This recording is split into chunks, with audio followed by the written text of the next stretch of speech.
రామ్ తాలూరు గారు 10 ఏళ్ల బట్టి ఎదురు చూస్తున్నాం మీరు పవన్ కళ్యాణ్ గారితో తీయాల్సిన సినిమా కోసం.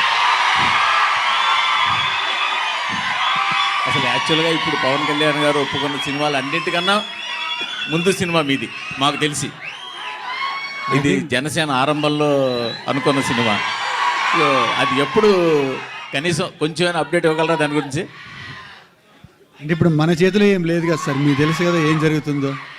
అంటే మీ సైడ్ స్క్రిప్టు, మీరు సురేందర్ రెడ్డి గారు స్క్రిప్ట్ లాక్ చేయడం కానీ మిగతా ఆ వర్క్ అంతా మీ సైడ్ ఉంటుంది కదా? నా సైడ్ వర్క్ అంతా అయిపోయింది సార్, స్క్రిప్ట్ లాకింగ్ అయిపోయింది, పూజ అయిపోయింది, అన్నీ అయిపోయాయి. ఇక నెక్స్ట్ అంతా ఆయన చేతిలో ఉంది. కలిసారా ఈ మధ్య? కలిసారా? మొన్నే కలిసాను సార్, 1 వీక్ బ్యాక్ కలిసాను. సినిమాలు చేస్తా ఉన్నారా? అది ఈ సినిమాని కదా, అసలు సినిమాలు చేస్తా ఉన్నారా? అంటే అది ఇప్పుడేం చెప్పలేను నేను, బట్ ఆయన వీలు చూసుకొని చేయొచ్చు. విశ్వక్ గారు సార్ నమస్తే. గత 5-6 సినిమాల నుంచి మీరు ఒక మంచి డిఫరెంట్ సినిమాలు అన్ని సబ్జెక్టులన్నీ ఎంచుకుని సార్ ఒక సినిమాకి మ్యాచ్ లేకుండా చేసుకుంటూ వస్తున్నారు సార్. రీసెంట్గా గ్యాంగ్స్ ఆఫ్ గోదావరి కూడా మంచి సార్ సినిమా అయింది. సో ఈ సినిమాకి వచ్చేసరికి మళ్ళీ ఒక రొటీన్ కమర్షియల్ ఫ్లిక్లా అనిపిస్తుంది గ్లిమ్స్. అంటే ఇంకా ట్రైలరు టీజరు రావాలి. సో ఇది ఎలా ఉండబోతోంది? ఆ వైవిధ్యం మెయింటైన్ చేస్తున్నారా, లేకపోతే మధ్యలో సరదాగా రొటీన్ సినిమా చేద్దామని ఏమైనా చేస్తున్నారు? రొటీన్ సినిమా అని అయితే నేను ఏ సినిమా ఒప్పుకోలేదు సార్ ఇప్పటిదాకా. ఏంద్రా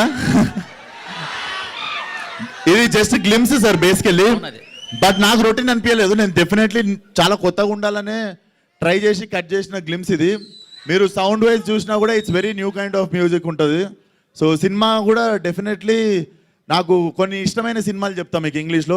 నాకు ఇష్టమైన సినిమాలు బేబీ డ్రైవర్ అని ఒక సినిమా ఉంది, డ్రైవ్ అని ఒక సినిమా ఉంది ర్యాన్ గాస్లిన్ది. సో నేను ఈ సినిమాలో చూస్తూ పెరిగింది అనమాట. సో నేను చేద్దాం అనుకున్న లిస్ట్లో నాకు ఒక 30 సినిమాలు ఉన్నాయి. So definitely every film I do నన్ను అంటే నేను ఆడియన్గా నేను చూడాలి అనుకునే సినిమాలే చేసుకుంటూ వచ్చిన. So this is also one of that film. మీరు గామె చూసినా, గ్యాంగ్స్ ఆఫ్ గోదావరి చూసినా కూడా ఆడియన్గా నేను చూద్దాం అనుకున్న సినిమా అది.